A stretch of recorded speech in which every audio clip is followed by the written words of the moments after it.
पंचम स्वर सामवेद पढ़ तुहे जगन्नाथ प्रभु हुए मत शुणिले ओंकार शब्द करी वेद ध्वनि कले रूप साम जजु अथर्व जे चारि वेद ब्रह्मांड पूरी उठिला गह गह नाद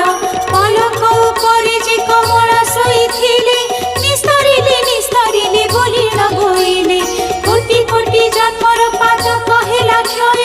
मुखरे विजय कले प्रभु देवराय पचार दासी पचारलो जाए कि समागुछन्ति से ब्राह्मण दुई भाई